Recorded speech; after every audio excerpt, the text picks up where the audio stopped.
महाभारत में एक से एक योद्धा थे।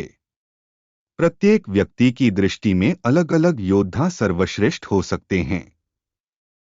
किसी के लिए अर्जुन सर्वश्रेष्ठ थे, तो किसी के लिए कर्ण, किसी के लिए अश्वत्थामा, तो किसी के लिए भीम। कोई बर्बरीक को तो कोई घटोत्कच को सर्वश्रेष्ठ योद्धा मानेगा। कोई एकलव्य को तो कोई द्रोण या भीष्म को डोट। लेकिन हम क्या सोचते हैं, यह आपको बताएंगे। इस लेख में भगवान श्री कृष्ण को तुलना में शामिल नहीं किया जा सकता। दरअसल कर्ण ही एक ऐसे सर्वश्रेष्ठ योद्धा थे जिन्होंने विपरीत परिस्थिति के बावजूद खुद को एक श्रेष्ठ योद्धा के रूप में स्थापित किया था। आओ जानते हैं कर्ण के बारे में वे तथ्य जिनके कारण उन्हें महान योद्धा माना जा सकता है। अर्जुन का साथ देने के लिए जगत के स्वामी थे, लेकिन कर्ण का साथ देने के लिए दुर्योधन ही था। अर्जुन पूर्णतः श्री कृष्ण पर आश्रित थे, जबकि इधर दुर्योधन खुद कर्ण पर आश्रित था। कर्ण को द्रोण ने वह संपूर्ण शिक्षा नहीं दी जो उन्होंने पांडवों या कौरवों को दी थी। फिर भी कर्ण ने परशुराम से बची हुई शिक्षा छल से हासिल कर ली थी।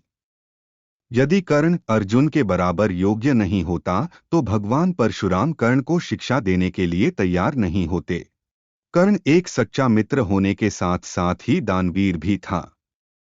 स्वयं भगवान श्री कृष्ण इस बात की पुष्टि करते हैं कि कर्ण से बड़ा दानी कोई नहीं। श्री कृष्ण की योजना के तहत कर्ण के कवच और कुंडल को छलपूर्वक अर्जुन के पिता इंद्र द्वारा हथिया लेने के बावजूद कर्ण ने युद्ध को एक योद्धा की तरह लड़ा।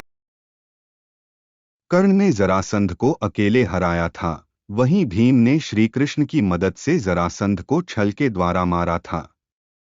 कर्ण के पास भगवान परशुराम द्वारा दिया गया शिव का विजय धनुष था। यह धनुष जिस भी योद्धा के हाथ में होता था, उस योद्धा के चारों तरफ एक ऐसा अभेद्य घेरा बना देता था जिसे भगवान शिव का पाशुपतास्त्र भी भेद नहीं सकता था। कर्ण को महाभारत में तब तक नहीं मारा जा सकता था जब तक कि उसके हाथ में वह धनुष था। कर्ण ने कुंती को वचन दिया था कि वो उनके 4 पुत्रों की जान नहीं लेगा, लेकिन वह सिर्फ अर्जुन से ही युद्ध करेगा। युद्ध के दौरान ऐसे कई मौके आए भी जब कर्ण का सामना भीम, युधिष्ठिर, नकुल और सहदेव के साथ हुआ।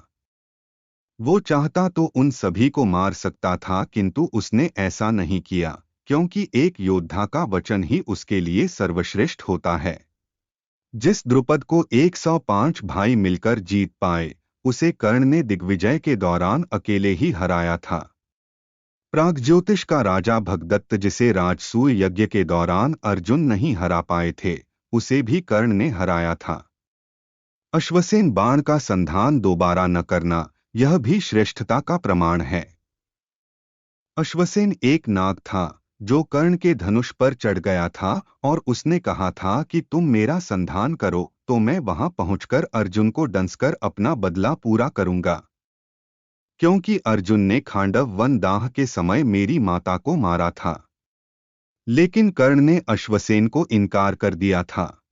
जब श्री कृष्ण ने कर्ण को यह बताया कि तुम पांडवों के सबसे बड़े भाई हो, तो कर्ण ने कहा कि हे कृष्ण, मेरी मृत्यु तक पांडवों को यह मत बताना कि मैं उनका बड़ा भाई हूं।